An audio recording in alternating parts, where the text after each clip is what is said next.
Dos importantes noticias sobre la consulta de Petro. La primera, en la columna de Rafael Nieto Loaiza para elcolombiano.com titulada La consulta que Petro ya perdió. Y después de esto, vamos a la prueba ácida para Petro, editorial del Colombiano de hoy, domingo 16 de marzo de 2025. Y vamos a hacer la lectura de ambas columnas aquí en MG Noticias.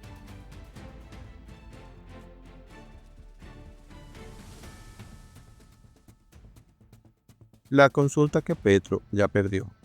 La situación fiscal es insostenible porque el gobierno gasta mucho más de lo que nos saca los colombianos en impuestos, pero Petro quiere malgastar cerca de 150 millones de dólares para usar la consulta como herramienta de campaña. Columna de Rafael Nieto Loaiza para el Colombiano. No es la primera vez que Petro dice que acudirá al pueblo.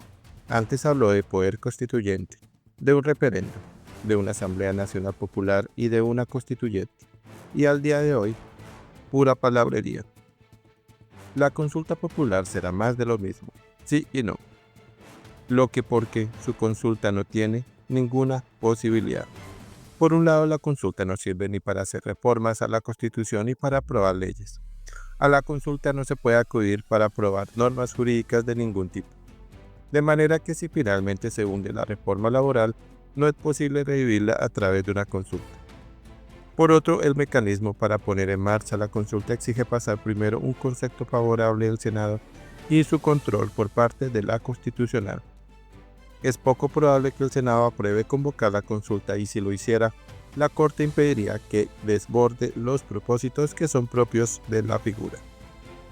Finalmente, como el censo actual habilita 40.963.370 personas para votar, para que la consulta sea obligatoria sería necesario que participaran al menos 13.654.457 ciudadanos, de los cuales 6.827.229 deberían votar afirmativamente. Petro necesitaría que salieran a votar la consulta 2.361.699 colombianos más que los 11.292.758 que votaron por él en segunda vuelta. No hay ninguna forma de que lo consiga. Su único chance estaría en que la oposición decidiera ir a votar en lugar de abstenerse, cosa posible pero improbable. La consulta de Petro está perdida antes de nacer. Sin embargo, es posible que Petro decida impulsar la consulta aún sabiendo que no puede ganar, para usarla en la campaña del 26. Sirve, dije, para diluir el juicio ciudadano a su gobierno, para estigmatizar aún más a sus opositores y para darle alguna bandera a sus partidarios. Por eso mismo, conviene que el Senado no le dé visto favorable a la consulta y evite de entrada la manipulación gubernamental. Con ello, además, salvaríamos el platal que cuesta realizarla, entre 500.000 y 600.000 millones de pesos.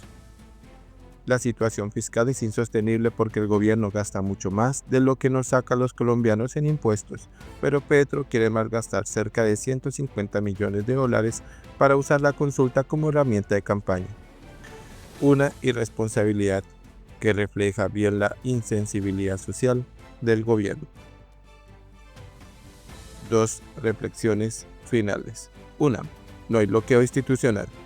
A pesar de Petro, aún estamos en una democracia, con separación de poderes, y archivar una propuesta gubernamental que no le parece conveniente es parte de los deberes del Congreso que, además, no solo le ha aprobado muchas leyes a Petro, entre otras una nefasta tributaria, el espanto, la paz total y la pensional, sino que lo que ha protegido inconstitucionalmente congelando sus procesos en la Comisión de Acusaciones. La otra, en una democracia, la representación popular por excelencia está en el Congreso y no en el presidente.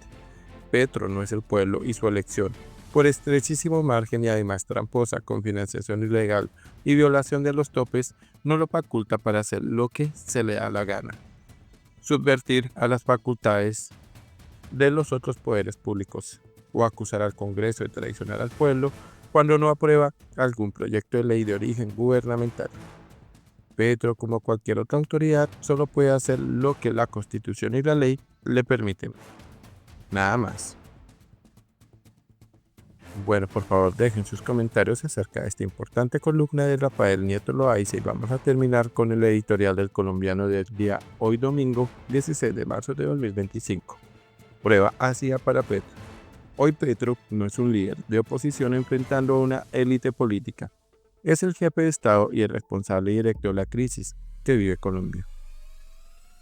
Y entonces el presidente Gustavo Petro recurre una vez más a su estrategia favorita: decir que va a sacar a la gente a la calle a protestar para que aprueben sus reformas. El gran interrogante es si va a ser capaz de convertir esta marcha el martes en un hecho político de impacto o va a terminar convertida en una marcha inocua más como otras a las que ha convocado durante su mandato.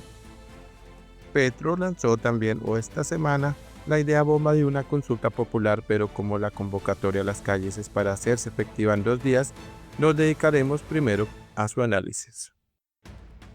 En principio, Petro parece ser consciente de su debilidad, pues se ha visto obligado a declarar día cívico el martes para tratar de hacer masa crítica en las calles.